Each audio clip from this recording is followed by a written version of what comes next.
Sí. Ahora sí, Bueno, no había estado. Ahora sí estamos grabando. Bueno, errores de siempre, ¿no? Bueno, buenas tardes. Estamos aquí en el podcast de Cuentos e Historias de Urim, un podcast donde hablamos de temas varios, interés general y de diferentes tipos de escritura o diferentes conceptos que nos pueden ayudar a escribir mejor. En esta ocasión tenemos a Pablo Ramírez Villaseñor. Es la cuarta vez que lo comento, para desgracia. Ya hemos grabado este episodio en alguna ocasión, pero el audio se dañó. Entonces tuvimos que rehacer todo. Pues sí le agradezco mucho que esté aquí porque, bueno, sé que por tiempos y esto es difícil que esté pues viniendo, ¿no? Entonces, muchas gracias, Pablo. Vamos a pasar rápido a una, pues no sé, como hablar un poquito de tu obra, de tu trayectoria, y después pasamos al tema que nos ocupa, que es justamente el Macuahuitl y Náhuatl. Entonces, ok, Pablo es escritor de Guadalajara. Me parece que ahorita vives en Tonalá, si no me miente tu Facebook, vives en Tonalá. No, mi Facebook no es mentiroso. Y tenemos aquí una parte de su obra. Vemos, bueno, todas las novelas que ha escrito. Ha coordinado varias revistas. La más reciente es Quinta Raza. Quinta Raza está en su 6º número y abarca varios tipos de fantasía, más bien fantasía de diferentes latitudes, que es justamente la apuesta del Macuahuitl y Náhuatl, ¿no? Que es la fantasía como la entendemos de Tolkien, pero traída o pasada a latitudes mexicanas o latitudes latinoamericanas. Mexicano es como demasiado exclusivo, ¿no? Latinoamericano. Sí, yo ¿Nos diría quieres contar algo a más, Pablo? diría latitudes de la América precolombina, así de amplio, ¿no? Para abarcarlo completo, ¿no? Que es la intencionalidad de inicio. Uh-huh. También, bueno, tengo entendido que te han publicado en varias antologías. En una, de hecho, estuvimos juntos en Tras las Huellas del Dragón, donde también estuvo nuestro colega y Héctor Abel Camacho, Sí, H.A. Camacho. H.A. Camacho, que es su nombre de autor, sí. Sí, estuvimos ahí, fue 2020 cuando salió esa antología, creo, ¿no? Tras las Huellas. Sí, tengo entendido que es más o menos esa fecha. Si no es 19, es 20. Es muy Según yo cercano es a eso. 20 porque se atravesó justamente pandemia. Yo recuerdo que sí, Uh-huh. tardó el año en publicarse. Me acuerdo que sí fue un poco largo el proceso. Bueno, yo estoy más acostumbrado a los procesos largos, pero sí fue largo esta vez. Pero ahí estuvimos tal cual en la antología de Tras las Huellas del Dragón en España, publicado por Alberto Santos. En la ocasión pasada que estábamos grabando esto, decíamos que, bueno, me platicabas un poquito del mercado de la fantasía que estamos produciendo, porque, bueno, somos varios autores que estamos en este barco del Macuahuitl y Náhuatl, y me decías que uno de los mercados que más le llama la atención es al mercado español. El mercado español, sí, y bueno, ahorita esto no lo he hablado la vez pasada, fíjate también, porque fue apenas noticia, que van a traducir uno de los relatos que apareció en el número 1 de Quinta Raza, de Macahuitl y Nahuatl, lo van a pasar al inglés en una revista de espada y brujería que se llama New Age. Entonces se estaría convirtiendo también en algo hacia el mercado angloparlante, de inicio apenas, no estamos en ese momento, digamos. Y eso es algo como muy interesante, creo que para todos los escritores que estamos como en este ramo de la fantasía, un poquito más alejado de Tolkien. Bueno, no alejado, sino como intentando hablar de cosas distintas a las que hablaba el profesor. Yo diría Pues es una dándole noticia como muy... variantes. A lo mejor es dándole variantes, ¿no? O creo que la fantasía heroica no es estancado la palabra, pero en el afán de imitar el éxito del profesor de Tolkien, se ha encargado mucho en un solo sentido cultural, cuando es mucho más amplio, ¿no? de entrada esa es la intención de la revista Quinta Raza y por supuesto en concreto del género del Macahuitl Náhuatl, o sea, para regresar a esas raíces, hacer la misma fórmula que hizo el profesor, imitando su estilo, no, pero sí el cómo sacó su inspiración y origen. Eso es, podría resumirlo así, ¿va? Entonces, creo que es importante empezar a hablar ahora sí de lo que es el Macuahuitl y Náhuatl. Espero que no esté como tan disperso tu currículum en este sentido. Y bueno, vamos a empezar a hablar de qué se trata este género. Sí, mira, yo diría que emergente, porque, bueno.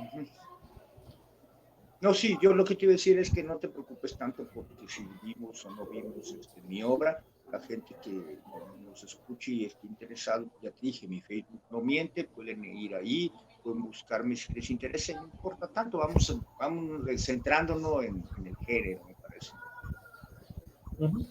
Entonces, hace unos momentos mencionábamos cómo el Macuahuitl y Náhuatl es retomar, aunque sí el nombre es principalmente Náhuatl, pero es rescatar lo más que podamos de estas tradiciones precolombinas, la mayoría, ¿no? O de las que podamos o de las que tengamos a la mano, que era algo que platicábamos en la ocasión pasada, que a veces por lo inmediato o por lo familiar nos vamos a que es solo exclusivamente náhuatl, pero bueno, tenemos un montón de culturas que convivieron en los territorios colonizados por los españoles, ¿no?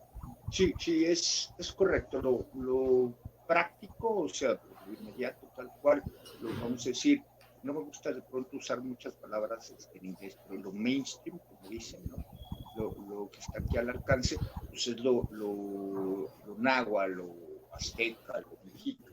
Entonces, por eso recurrimos al nombrarlo con un idioma náhuatl, pero no es más que decir un poco la espada y la brujería, ¿no? O la magia, que es un poco lo que significa. Salió de casualidad, lo platicábamos la vez anterior, en un foro o en un grupo de Facebook, como o al estar hablando de otro subgénero que es el soul and sword, creo, espada y alma, sí, que se refiere a las mitologías del continente africano. Se discutía si existía o no existía y bueno, surgió la idea de que podría existir una rama inspirado en lo precolombino que se pudiera llamar Macahuitl Náhuatl, ¿no? Era lo que decía. Por esta inmediatez, vamos, pero abarca todas o una, o sea, porque ya va a depender de los autores, tal como lo quieran abordar, todas o una de estas múltiples culturas que tenemos en América, ¿no? Y una cosa que creo que es importante que hablemos desde ahorita, bueno, la otra vez lo dejamos como muy al final, pero creo que sí es importante mencionar que no estamos intentando hacer una reconstrucción histórica de las cosas, ¿no? Decíamos, creo que es importante que esté escuchando esto, que la intención del Macuahuitl y Náhuatl es crear una fantasía, o sea, como fantasía con las bases precolombinas, pero con construcción de mundos y construcción de dioses y construcción de espacios pues propios, ¿no? O sea, que realmente no es lo que tú me decías, una reconstrucción histórica, no queremos ser fieles a lo que está, a lo que ya está como fosilizado, sino pues nutrirlo con más imaginación, con más historias, con más cuentos, con más personajes, así como lo hizo Tolkien de alguna manera.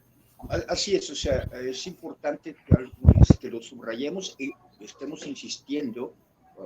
La vez pasada que lo platicamos es correcto, lo dejamos a lo mejor un poquito al final, pero sí es importante insistir. No es una reconstrucción histórica, no es una ficción histórica, no es una ficción mítica, porque tampoco estamos tomando el mismo mito a recontarlo, o sea, no lo estamos modernizando, no es, o sea, no es que no se pueda, digo, a lo mejor alguien más querría hacerlo, pero no es tampoco esa línea, o sea, no es la línea de la ficción mítica, no es un Percy Jackson con aztecas tampoco, o sea, no.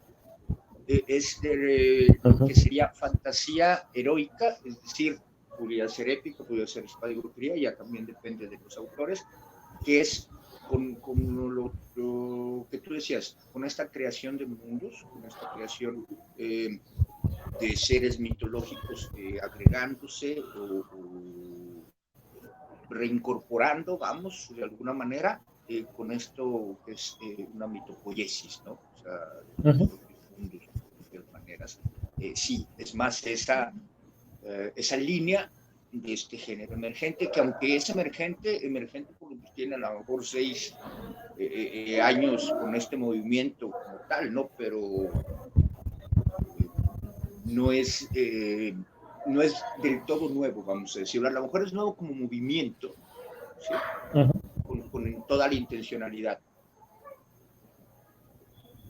Sí, que eso era algo que platicábamos la otra vez, ¿no? Que, pues sí, aunque la bandera, digamos, sea nueva, pero creo que esto del Macuahuitl y Náhuatl sí lo podemos como rastrear a diferentes autores o diferentes épocas.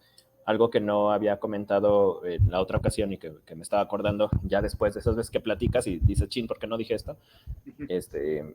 Me estaba acordando que hay un autor mexicano que empieza con ciencia ficción. Ahorita se me fue el nombre, Amado Nervo, si mal no recuerdo. Ahorita lo confirmo, pero pues él ya estaba haciendo ciencia ficción mexicana y es algo que me llama mucho la atención, ¿no? Como hace en 1918, que fue cuando escribió su cuento de 100 años de sueño, pues él ya está haciendo como esta ciencia ficción 100% mexicana que habla de qué pasará con los porfiristas dentro de 100 años, qué pasará con estas ramas, o qué pasará con México en 100 años, pero lo está pensando como esta criogenia, como el sueño largo, así lo dice, ¿no? Y con esto a lo que quiero llegar es, ok, a veces subestimamos la cantidad de autores o cuánta gente ha intentado recorrer los mismos caminos y muchas veces también sin éxito o simplemente se olvidan, ¿no? Sí, es que, bueno, va a depender mucho cuando estás haciendo en esta área en concreto, que es escritura, de pronto cuentas lo que tienes en tu cabeza, digo yo, a veces en la cabeza está en un caos, ¿no? Y hay que ordenarlo, pero cuentas lo que está en esa historia. Y llega un punto en donde hablábamos de la fantasía, tanto entiendo que tú, como yo, como muchos, somos pues, amantes, aficionados, nos encanta la fantasía como tal, por ende la mitología. Caemos en que, bueno, sí, la historia está muy bien lo del elfo, está muy bien lo de los enanos, está muy bien los celtas, está muy bien lo artúrico, está muy bien lo europeo, pero también cuando empiezas a descubrir cosas como lo que te decía yo, de lo africano, como la chambara, que es japonesa, como la propia busha, vas viendo, bueno, ¿por qué no una fantasía con nuestros elementos de las raíces mitológicas? ¿No? Y es parte de donde empieza uno a aportar. Ahorita veo que pasaste precisamente a la parte de Tolkien, que Tolkien hace esto que decía yo, ¿no? O sea, toma lo de las edas nórdicas, toma lo de los celtas, toma lo de la fantasía artúrica, o sea, su fantasía sajona, finalmente su fantasía anglo, y construye un mundo. No le cuenta una historia de Europa, no nos habla de los conquistadores, eso de hecho lo llegó a hacer Howard, ¿no? Por ejemplo, en sus relatos históricos. Pero Tolkien nos construye un mundo nuevo y es lo que nosotros, los autores, pretendemos, hemos estado haciendo con mundos nuevos. En algunos casos yo con Jorge del Río Argentina y Guillermo Moreno de Venezuela, un mundo en conjunto para contar nuestras historias, ¿no? Pero finalmente mundos nuevos inspirados en las mitologías, folclore precolombino. Ahora, mira, qué bueno que dejamos que pasaran algunos días para hacer la grabación, porque justo ayer o antier leí una noticia que decía que Stephen King, que es, bueno, tenemos esta autoridad de la literatura de terror quizás, que estaba diciendo que él ya estaba en contra del world building, que es una palabra que ya se le hace cansada, que se le hace como, pues así como quizás que ya llegó la hora de que muriera, pero digo, aunque lo haya dicho Stephen King, a mí me parece que todavía la creación de mundos tiene muchísimo que ofrecer. Quizás en ciertos aspectos sí está agotada en esta idea de estar construyendo idiomas, que era lo que decíamos la otra vez, ¿no?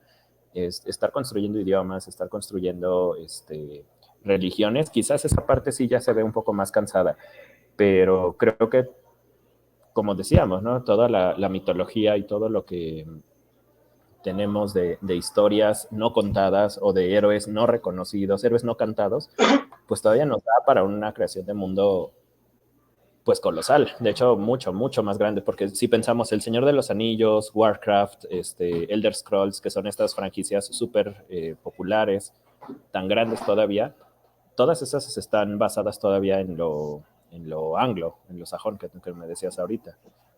¿Cuánto no falta por explotar la mitología de diferentes lugares?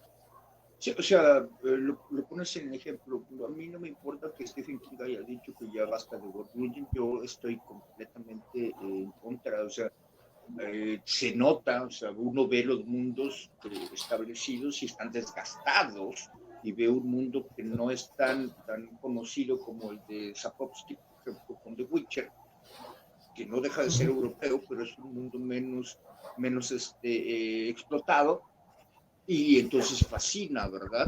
O sea, no, yo creo que están más cansados del mundo populares, no sé, el propio Star Wars, que no deja de ser otra construcción del mundo, no es que no se necesite más, al contrario, yo creo que por eso se está habiendo, por eso yo he notado un proceso a través de los años como el propio anime se ha introducido en Occidente, primero el japonés Sí. y luego lo coreano, y como veo con mucha fuerza cómo viene lo chino ahora, por ejemplo, o sea, entonces, ¿por qué? Porque es llamativo, a lo mejor en algunos aspectos les puede parecer exótico, pero conforme va uno conociendo, deja de ser exotismo para convertirse en el enganche cultural que nos hace pues, encantarnos o maravillarnos con la historia que nos están contando. Sí. Sí, y bueno, en la plática anterior decíamos, por ejemplo, en estos ensayos que me habías comentado, pues se menciona mucho esto, como de por qué somos de alguna manera tan malinchistas con nuestras mitologías o con nuestras historias, pero permitimos aprendernos cientos de nombres en idiomas aún más extraños. Y era lo que Sí. platicábamos de Witcher, ¿no? Que es esta fantasía polaca. Uh-huh. Y todo el mundo está aprendiendo polaco porque pues, les gusta The Witcher, pero resulta que un nombre como Ixcoatl les resulta alienígena, ¿no? Uh-huh. O, no sé, exótico, pero exótico en el mal sentido, no exótico que repele, exótico que quiero dejar fuera de mi mundo. Y Sí, esa era una de las ajeno. contradicciones que platicábamos la otra vez.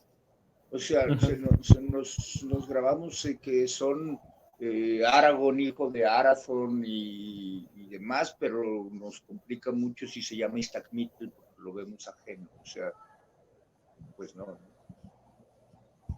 Eh, Creo que es Sí, acostumbrar, reeducar a la mente a que también puede ser un nombre propio de un héroe clásico, ¿no? O sea, no pasa nada. Si no se llama tu héroe, sí, si no es incluso, un... mira, Uh-huh. sí, no, perdón, te escucho, es que estaba pensando en No, otra no, cosa. no, al revés, yo te escucho, o sea, más bien. No, sí, esto ahorita que estamos hablando de cómo los nombres a veces se sienten como alienígenas o como extraños, repulsivos de alguna manera, me pasa mucho, ahorita estoy en el colegio justo me acabo de acordar, tengo una muchacha que se llama Andrea Itzel en el colegio eh, y me parece como extraño que a ella les agrade tanto este Itzel, que es un nombre pues común, ¿no? En nuestras latitudes mexicanas, o sea, ya no estoy diciendo solo México, estoy diciendo también Aguascalientes, región del Bajío, es un nombre pues común. Pero como simplemente la idea de viene de lejos o viene de estas culturas antes de lo europeo, cómo lo siente pues el rechazo, ¿no? O sea, porque ellos, no, yo soy Andrea y Y sí, pero es un poco la proyección que tenemos, lo que tenemos al alcance. O sea, ahí a lo mejor es en línea de otra tema y otra situación. Pero como artistas, bueno, uno va aprendiendo. Al principio, yo mi primer novela que pretendí escribir de fantasía era una fantasía celta. O sea, tampoco me voy a dar baños yo sí, ¿no? Pues todos pasamos por un proceso regular, natural, de que nos atrae la fantasía, pero también en este mismo proceso nos interesa pues, tomar ahora nuevas áreas, ¿no? Sí, en este ensayo que me decías, un elfo llamado Juan, Un elfo llamado Juan. justamente lo que se dice, ¿no? Que es ¿a poco quisieras un elfo que se llamara Juan? Y el autor del ensayo le dice, pues no necesariamente, pero sí, ¿no? O sea, de alguna manera la respuesta es pues sí. Sí, sí lo menciona, a quien lo quiera buscar, el ensayo está en la red, lo publicaron en el Universal. Es un elfo llamado Juan, no recuerdo el título completo porque es algo de fantasía, de un punto de vista descolonizado, parecido, no recuerdo bien el título, pero es un elfo llamado Juan, publicado en el Universal. Toca en general esta parte en donde sí hay autores latinoamericanos que han escrito fantasía, sí hay alguno que otro que escribe fantasía heroica, pero no deja de ser la europea. Y entonces lo que se está pidiendo es, ¿por qué no hay mundos con los elementos del folclore y la mitología popular? Eso es lo que él pregunta hace algunos años, justo más o menos cuando este movimiento está surgiendo, es cuando sale ese artículo y lo publicó, ¿no? Y luego por ahí está el otro, Cuentos de Nahuales, de Jaime Bonilla, que precisamente aborda el cómo de los cuentos de hadas podemos también tomar nosotros nuestros cuentos de nahuales, siendo una figura pues muy importante en el programa pasado que grabamos que nos salió. Hablábamos, ¿no? de esta figura del nahual o del cambiaformas, del ser capaz de convertirse en animal, bestia, o sea, que lo tienen muchas culturas de nuestra América. Sí, y justamente, si mal no recuerdo, por eso empezábamos con la distinción de queremos hacer fantasía mitológica o no sé, ponerle el nombre que queramos, y decíamos, bueno, hay que reconocer que el nahual se divide en dos figuras, ¿no? Que es el nahual, digamos, histórico, el nahual que estuvo vivo y al que se le intenta desacreditar, que es el nahual como sabio, y que menciona también el conde Fabregat en el podcast, ¿no? Que te había mandado. Pero también Sí. tenemos el nahual como figura mitológica, como criatura fantástica, pues como dices, como este cambiaformas que se repite tanto en tantas culturas. Entonces, nosotros no nos estamos yendo por el nahual sabio, no quiere decir que no pueda aparecer, pero no es la tendencia, sino que el macuahuitl y náhuatl va a retomar como esta figura mitológica y vamos a tener un montón de cambiaformas en un montón de cuentos, ¿no? Pues es justamente la idea, retomar esas figuras nacidas de América Latina y traerlas a la fantasía, porque pues creo que también son voces muy valiosas y que pues expresan otras realidades distintas a las criaturas europeas. Sí, y la variedad que existe tal, o sea, uh, es muy amplia, ¿sí? No, así tomes solo una cultura, así te quedaras solo con la mexica, por ejemplo. Ya ahí mismo hay una cantidad de seres, de cuentos, de relatos a explotar demasiado, ¿no?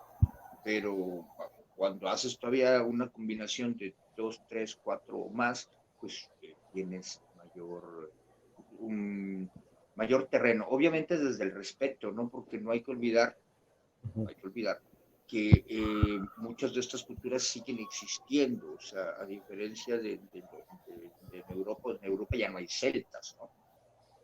Aquí, sin embargo, se sigue hablando, se sigue en las comunidades, entonces también hay que saber abordarlo con mucho respeto para no caer en malinterpretaciones también, ¿no?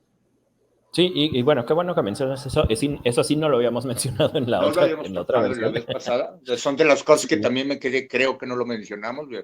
Sí, sí, sí, sí. Sí, y creo que es súper importante que lo digas porque es que muchas veces mitifica a la cultura origen, ¿no? Por ejemplo, pensamos ahora en los vikingos o pensamos en los celtas y pensamos en estas versiones ya míticas del vikingo, el vikingo ya no existente.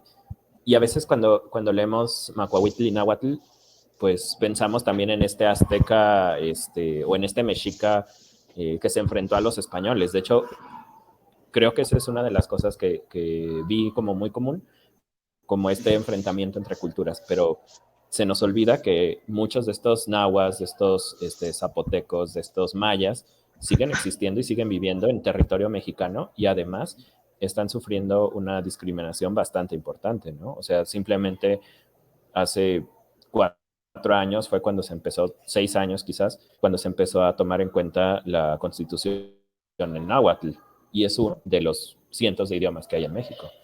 sí.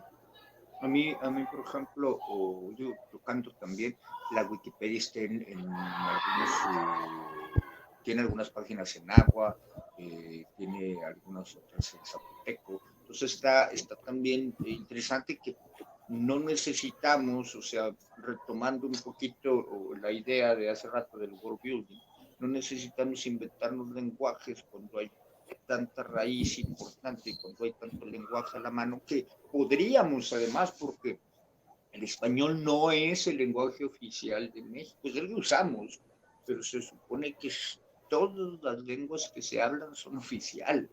Entonces, tendríamos que Uh-huh. intentar aprender alguna otra, ¿no? Como en Europa, que se hablan dos idiomas por esta variedad de comunidades, ¿no? Propias, pues. Uh-huh. Sí, y bueno, por ejemplo, en región Bajío, que es creo que la que nos toca a ti y a mí, al menos en Aguascalientes, que es donde pues, yo vivo, creo que nunca he visto cursos de náhuatl, por ejemplo. Y estamos hablando de la lengua más popular, la más conocida, la que Sí, sí tiene este rango de mítico, por ejemplo, ¿no? Pero clases de náhuatl en Aguascalientes he visto una vez hace 10 años. Y cuando estaba esta clase, pues ya no podía estudiar eso porque estaba estudiando la carrera, ¿no? Pero de hace 10 años para acá, creo que he visto una vez un curso que duró 4 meses porque nunca se inscribe nadie.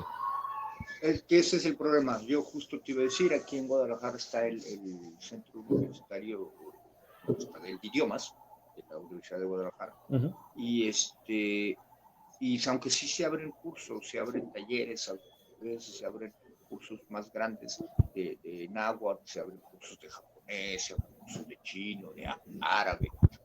Normalmente el que nunca se llena es el de náhuatl. Entonces, Uh-huh. se pone muy complicado o muy interesante, se llena con puros extranjeros. Sí, eso también pasa. Fíjate, hace un año empecé a estudiar árabe y fue más fácil encontrar un curso de árabe en línea que un curso presencial de náhuatl en territorio mexicano. Y bueno, ahorita que soy maestro, pues estoy como muy en contacto con las reformas y esto. Y una de las grandes reformas que se supone que se quiere meter es empezar a estudiar náhuatl a nivel básico, pues primaria y secundaria. Sí, sí, Pero pues no hay maestros de náhuatl. O sea, ¿de dónde los van a es el sacar? problema. Así es. Algunos, digo, yo estudié en un sistema muy viejo, a mí me tocó en preparatoria estar en lo que se llama el área desde segundo semestre, ¿no? Pero entonces en algún momento me tocaron etimologías, no solo Uh-huh. grecolatinas, sino náhuatl. Entonces, un poquito, aunque tuve que retomar a reestudiar, vamos, porque lo poquísimo que aprendí en la prepa es nada, Uh-huh.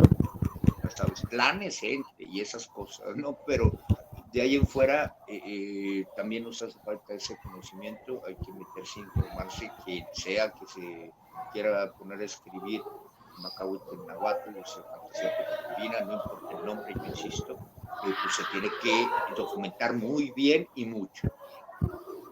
Sí, sí, sí, y es un trabajo súper pesado, porque justamente era lo que platicábamos la otra vez, ¿no? A veces caemos en toda esta literatura mexica o maya que queda, como el Popol Vuh, pues ya son libros o ya son versiones fijas, ya están solidificadas de alguna manera. Y meterse a estudiar y decir, es que de esto puedo sacar una historia y luego enfrentarse con el temor de cómo voy a escribir de algo que es tan sagrado para la visión mexicana, ¿no? Que también ese es como, que tú decías, es el mito sobremitificado. Es el mito sobremitificado y la leyenda sobre la leyenda, o sea, porque tenemos la leyenda negra y tenemos la leyenda rosa y luego que si sí, que si no, y que si resentidos y que si ya olvide el pasado, o sea, una serie de circunstancias que también están ahí alrededor, que Sí, existen, claro. nos gusten o no, ahí están. Entonces también a veces es difícil, pero por eso volvemos con el dedo en el renglón, nosotros no estamos reescribiendo la historia, nosotros no estamos pretendiendo señalar tampoco a miren, somos los buenos y vinieron los malos. No, tampoco va por Uh-huh. ahí. Es totalmente tomar nuestra raíz de, insisto, folclore, mitología, seres, historias, para recrear un mundo nuevo completamente a partir de fantasía. Todo esto es Uh-huh. fantasía, tan fantasía como Terra Media, tan fantasía como Liboria, tan fantasía como cualquier otro mundo que se les ocurra Sí, a los como, hola escritores. Alexa, como ay, se me fue el de Juego de Tronos, Westeros, ¿no? O sea, a Como fin de cuentas Westeros, ajá. que es este mundo, pues sí, obviamente, o muy, muy medieval, pero inexistente en el plano real, ¿no? O sea, pues es lo mismo Así que es. estamos haciendo los autores de Macuahuitl Náhuatl, o sea, Uh -huh. sí tiene como su reflejo, digamos, con la realidad, pero son historias nuevas, pues. Sí, tiene su Entonces, inspiración, su salió de aquí o se parece a, o el nombre, o la criatura, o a lo mejor un atisbo de la historia, porque finalmente no deja de ser los arquetipos que se repiten en ciertos tropos, ¿no? Pero eh, de pronto ocurre. Te hago el paréntesis rápido, sé que no va a tener nada que ver, pero me no, platicaba está mi bien, está bien. esposa que estaba viendo un drama chino y te voy a decir por qué es importante. Un drama chino que es tradicional, que es un poco esto mismo, pero en chino, ¿no? O sea, son de dinastía contados sobre otra dinastía y sobre otra dinastía, y ahorita está modernizado, bueno, no modernizado, pero el cuento recontado, vamos. Pero me decía, Uh-huh. es que es un muchacho que se quedó con el trauma porque vio cómo asesinaron a sus padres y entonces se fue a vivir con sus tíos, pero sus tíos lo maltrataban mucho y entonces lo mandaron a una escuela en donde aprendí habilidades y yo le dije, espérame, ¿de qué me estás hablando? ¿Estás hablando de algo chino o de Harry Potter, no? O sea, porque Uh-huh. está contando eso. Obviamente ya después no tiene nada que ver y obviamente no es magia, sino es ki y es lo que se maneja de aquel lado, ¿no? Pero se me hizo muy interesante que es pues, la misma historia, nada más que no es el que cuentas, es el cómo lo cuentas, ¿no? Sí, Entonces hago sí, esto sí. porque aquí es lo mismo, o sea, vamos a poder tomar a lo mejor un mito del Popol Vuh, pero no es el qué, sino el cómo, o sea, que no lo vas a Uh-huh. contar igual, o sea, ese es también el cambio, vamos. Sí, justamente eso es algo que yo platicaba con los muchachos de la prepa y les decía, pues es que muchas veces la cultura o la forma en que nos cuentan las historias, pues vale más que el final, porque no sé, como que esta cultura en la que vivimos ahorita está todavía, ya menos, pero obsesionada con esto del spoiler y con que no me vayas a revelar el final. Y yo les digo, pues es que hay 12, 14 tipos de finales y nos los han contado toda la vida. Entonces creo que es más interesante ver cómo un guerrero jaguar, por ejemplo, se va transformando en un nahual o se va transformando en algún monstruo mexica o lo que sea. Creo que es más interesante eso a decir, ay, es que era un guerrero que se murió. O sea, el final realmente no te dice nada. Lo que te importa es el trayecto, la travesía, ¿no? Sí, sí, e insisto, sí lo hablábamos la vez pasada, o sea, mi cuento que apareció en la antología de Tras la Cueva del Dragón, yo te decía, ¿no? Lo más común es que yo hubiera mandado, estaban pidiendo dragones, lo más común es que yo hubiera mandado un quetzalcóatl, una serpiente plumada o algo así, ¿no? Sin embargo, dije, no quise caer ahí y convertí el ajolotito, pues lo convertía en dimensiones titánicas y lo volví el dragón, ¿no? Tú me decías, bueno, yo nunca lo hubiera relacionado, pero yo lo relacioné. Esa Pero es sí, la claro. magia también de que cada autor va a abordar el Macahuitl según su propia capacidad creativa, su propia trasfondo, etcétera, y nos van a dar historias variantes, ¿no? Para que podamos elegir, leer, etcétera. Y que no dejan de tener justamente este sabor precolombino, que es creo que lo más llamativo del Macuahuitl Náhuatl, ¿no? Bueno, dentro de Sí, muchas cosas. entre todo Porque, más, o sea, así es. bueno, esta laminita ya la pasamos, o sea, ya te lo he preguntado, qué es lo más fácil, qué es lo más difícil, lugares comunes, pues bueno, eso ya lo estuvimos mencionando. Y bueno, vamos a hablar de algunas de las obras de Macahuitl Náhuatl que creo que no puse las que me habías mencionado porque fue como estuve reescuchando todo y se me fue completamente agregarlas, pero hay creo que algunas interesantes aquí, ¿no? Ya te había comentado yo y lo repito, ahora sí tengo el nombre completo, se llama así, Mictlán, una aventura mítica, así. Está en inglés, pues, El pero videojuego. es eso. Ajá. Ajá, es un videojuego que está en desarrollo. Según esto, se va a estrenar en 2025, pero tiene esta idea. Tú eres un guerrero jaguar que va a ir en los diferentes niveles del Mictlán y enfrentándose a diferentes criaturas o a diferentes seres fantásticos nacidos en tierras nahuas, pero traducidos a un contexto pues un poquito más, bueno, de videojuego, pues. Pero Sí, es esto, sí. ellos ya hicieron su cuestión de world building, ya crearon sus lugares, ya desarrollaron su visión del Mictlán, y es lo mismo, o sea, creo que es lo, podemos reconstruir el mundo o de contar historias basadas en este mundo. Mucho lo que pasa con Dante Alighieri y con el infierno, ¿no? Que él toma este concepto público, hace su versión del infierno y después vamos encontrando diferentes versiones del infierno en diferentes autores, diferentes latitudes. Creo que es lo mismo, o sea, a fin de cuentas es lo mismo. Está tomando una idea y la está reinterpretando. Sí, es un poco, es que es conocer, o sea, no vuelve a ser más que el fenómeno de la mitología, ¿no? La mitología está tratando de contar algo que es una línea también pseudo religiosa. De pronto muchas mitologías no son más que la propia religión, ¿no? Entonces, había un autor que ya falleció, que se llama Charles Saunders, que fue el creador precisamente de Sword and Soul, que es de espada y alma, lo africano, es quien acuña el término. Él decía que el matrimonio entre la mitología y la historia son las que nos puede dar la fantasía heroica, ¿no? Entonces, no importa qué mitología y qué historia estamos uniendo en matrimonio para que nos dé entonces precisamente esta fantasía, ¿no? Y si lo ves, o sea, no es porque uno se invente, volteas a diferentes latitudes y lo ves que ya lo tienen desde hace tiempo o no tanto, o sea, como por ejemplo en India, no es algo súper antiguo, pero sí ya es lo suficiente como para que tengan toda una industria dedicada a crear obras hechas por, para y todo, o indios, ¿no? O sea, por eso está Bollywood. Sí, estaba pensando otra de las obras que obviamente no es, ese sí creo que es una falta de respeto absoluta para el Macuahuitl y Náhuatl y para todas las culturas precolombinas.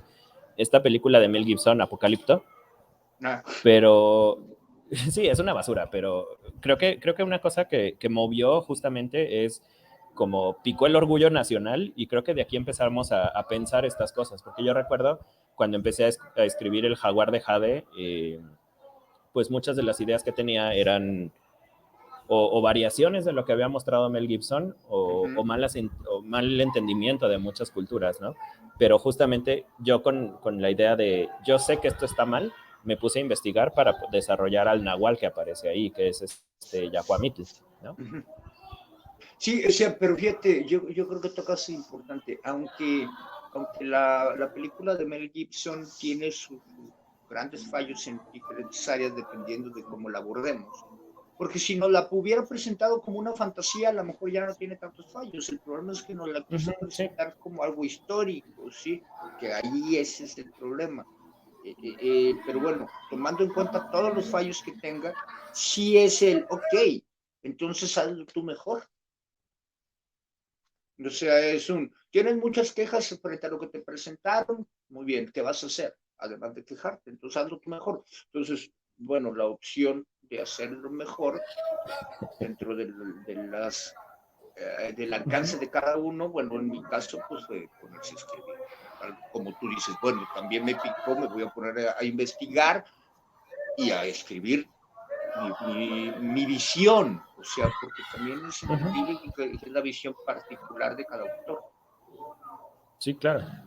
Sí, y creo que ahorita que lo dices, creo que si lo hubiera presentado como algo inspirado en las culturas precolombinas, pues habría sido menos el roce que hubiera tenido, ¿no? Si lo hubiera Sí, vendido como El Señor de los Anillos mexica, bueno, pues habría gente que lo compraría más fácil. habría gente que lo compra. Bueno, aquí tenemos este libro que sigo sin leer, que es el de Sangre y Obsidiana, que también es una obra de Macuahuitl y Náhuatl. Y la vez pasada me comentabas que tú no tienes absolutamente nada que ver con esto, ¿verdad? Nada que ver con eso, es una antología hecha por la Nanotribu MX, que es un grupo de autores que se reúnen, hacen un campamento, escriben en el Nanobrimo, que es un mes que dedican completo a la escritura para escribir una novela. O sea, es gente que trabaja aparte, ¿no? Yo no tengo nada que ver. Me encontré esa antología que estaba por sacar poco antes de que saliera y me dio mucho gusto porque aunque nosotros me refiero a Jorge del Río, Guillermo Moreno y yo, fuimos los que acuñamos, perdón, el término Macahuitl Nahuatl. Siempre es pues, importante que otro grupo de escritores con los que ni tengo el gusto, pues saquen el compilado con historias de Macahuitl y Nahuatl sin que yo les esté diciendo. Después de la revista, después de que nosotros sacamos el número 1 de Quinta Raza, de Macahuitl y Nahuatl, que es otro compilado finalmente con varios autores en donde pues, está tu cuento, pues vino también esta antología, ¿no? Que tampoco he leído, que también le Sí, traigo ganas, pero no he podido. sí, ya ahí luego nos la compramos y la rifamos a ver qué. Pero creo que es importante esto porque si hay otros escritores que conocen el término, que saben de qué trata y quieren seguir como esta misma corriente, pues eso valida la corriente a fin de cuentas, ¿no? O sea, creo que algo que me habías dicho es que tú ya estabas empezando a perderle un poco la fe a esta pues nueva corriente de escritura o de historias precolombinas. Y yo te decía, pues es que, o sea, es difícil como autor un poco más desconocido enfrentarse pues a que escritores más fogueados o más publicados de repente te digan, pues me estoy decepcionando, porque pues eso también que implica para nosotros. O sea, tú me decías, tienes un montón de obras de Macuahuitl y Náhuatl, estás como construyendo constantemente. Y yo estoy construyendo la segunda parte del Jaguar de Jade, que se va a llamar Los colores de la obsidiana. Entonces, pues es como, o sea, son más obras que están empezando a surgir, pero justamente es esto, es como seguirle dando tiempo. Sí, a veces son también periodos y etapas, ¿no? Hay que reconocer que eh, eh, es difícil ver el bosque, dicen, cuando estás dentro, ¿no? Entonces, de pronto, o ir contra la corriente en un género emergente, pues parece que uno camina solo, aunque no sea cierto. Entonces, volteas y ves de pronto, malamente de mi parte, solo las cosas negativas en lugar de ver el panorama completo, pues desesperanza pega en el ánimo y afecta, ¿no? Entonces, siempre también es importante la retroalimentación, en que tú digas, oye, no, espérate, échale ganas, porque pues de alguna manera eres más conocido que otros y pues, eso motiva, y a mí se me olvida eso pronto, no porque yo tenga que ser ejemplo de nadie, ¿no? O sea, no, pero la realidad es que sí es cierto, o sea, si uno tiene la oportunidad de ser, vamos, estar en el medio, porque lo que a mí me pasa es que estoy en el medio, o sea, al haber estado publicado más fuera de México que en México, y al tener el trabajo en conjunto con escritores que no son de México, pues tengo como más chances de estar moviendo en el medio, y no solo en el medio local, sino en el medio mayor.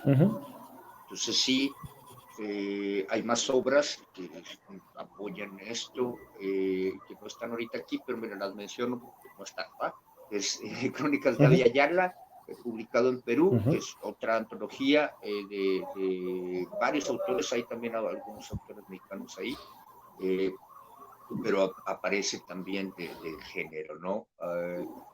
También está Líneas de Sangre, que es Líneas de Cambio, perdón, que se publicó en Uruguay, que es otra antología que también incluye fantasía heroica latinoamericana o hispánica, etc. Y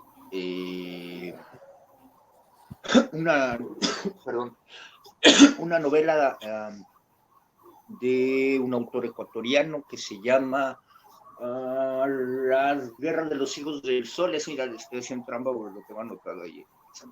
Pero sí, esas son de las novelas que yo me acuerdo que no están por ahí.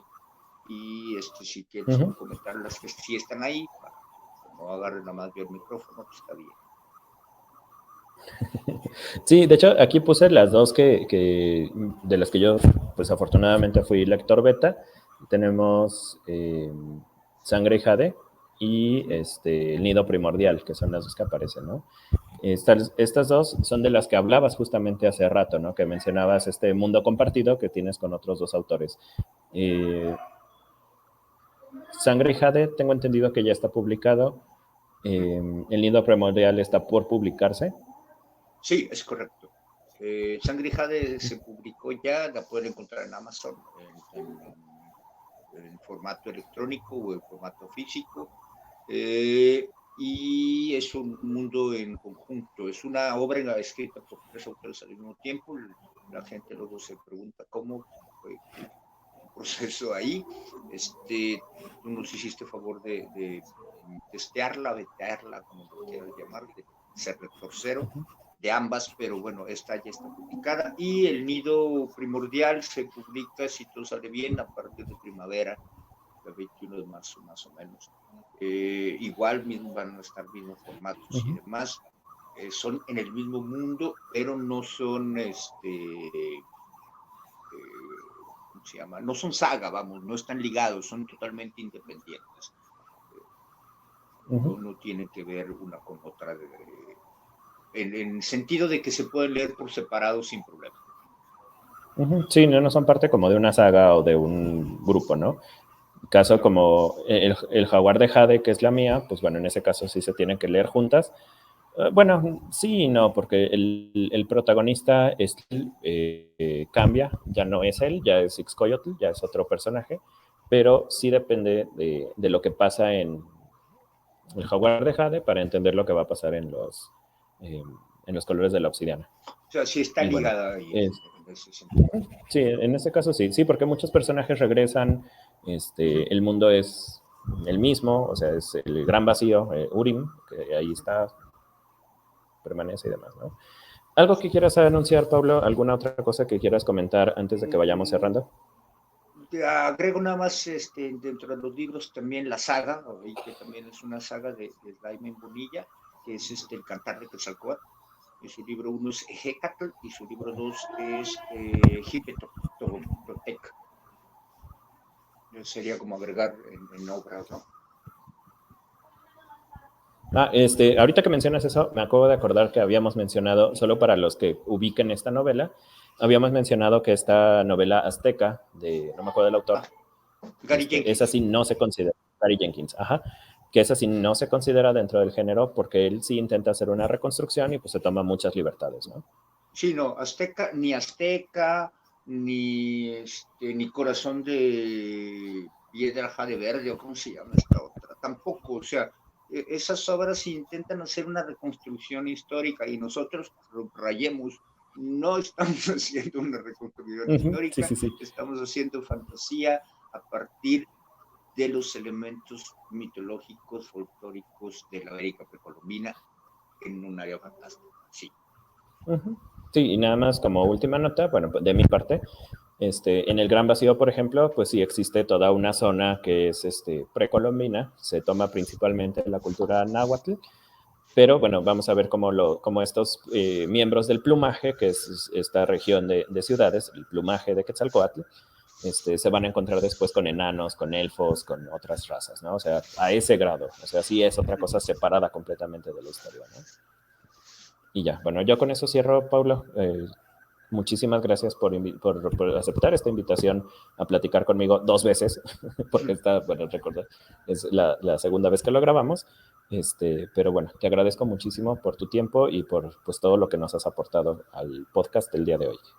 No, pues al contrario, Sergio, gracias por uno invitarme, reinvitarme porque no salió la primera vez y volver a platicar de esto. Creo que creo que sí quisiera agregar que mucho de este material del que hemos hablado está gratuito.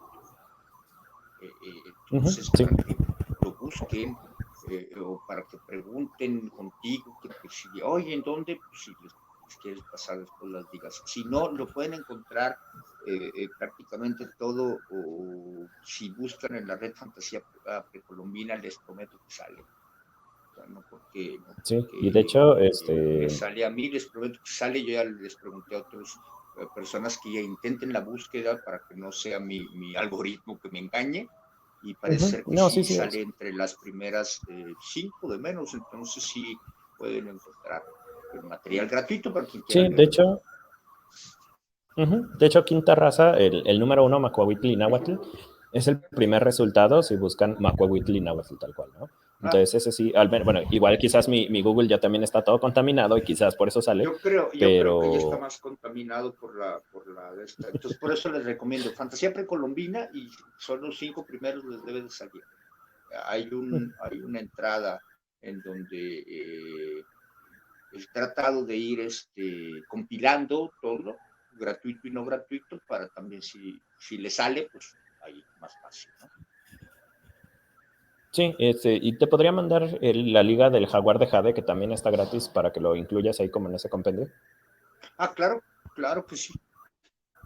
Sí, te lo mando ya por Facebook, ya después de esto, ¿sale? Sí, ya ahí para agregarlo. Yo finalmente siempre procuro irlo actualizando. Sí, porque no lo tengo directo tu enlace ahí. Sí, bueno, pero eso ya lo vemos después. Sí, Bueno, no, sí. muchísimas gracias. Con esto vamos cerrando el episodio de Macuahuitl y Náhuatl, un tema que tenía muchas ganas de tratar pues desde el principio, porque como lo decimos Paulo y yo, es una cosa que pues sigue, estamos empujando para que sea una realidad pues más eh, grande, supongo, Más porque de que es grande, una más. realidad ya lo es, ¿no? Pero, Sí, que, ajá. que se vaya ampliando, que vaya creciendo, más bien, ¿no? Ajá, y que se cimente bien, que después en 20 años podamos encontrar 40, 50 obras y no las 10 que hay ahorita. No porque esté mal, pero pues estaría padre poder rescatar esto. Que hay gente que tiene esta idea de, bueno, hay monstruos, hay cosas tan chidas en las culturas precolombinas y no se están usando. Más bien es que no sabes que se están usando, porque sí se están usando, ¿no? Entonces, sí, hay que cambiar un poquito esa idea de no se está haciendo nada con esto porque es, pero ahí está. No, tan es así que está, no sé si hayas visto el anime de Obsidian Equinox, ¿se llama? Creo que sí. No, no, no lo conozco. Chécalo, está ahí en la misma lista. Al rato te paso el compilado. En el compilado está también hacia cómics, hacia anime. Y chécalo, estaba en Crunchyroll, yo lo vi en Crunchyroll, gratis, sin ser pirata ni nada, en Crunchyroll hay cosas que dan gratis, yo ahí lo vi, no son muchos capítulos, hay cosas que no me gustan, desde luego, pero hay cosas muy rescatables también, por si te quiere echar. Bueno, pues ahora sí, vamos cerrando. Muchas gracias, Pablo. Y pues Gracias estamos en un momento, a lo mejor en la tarde te mando ya el archivo para que lo puedas compartir en YouTube y en Spotify. Voy a estar subiéndolo en los dos lugares. Perfecto. Bueno, muchas gracias, Pablo. Que tengas muy bonito día y Gracias. nos estamos viendo pronto. Igualmente. Cuídate. Gracias, igualmente. Bye.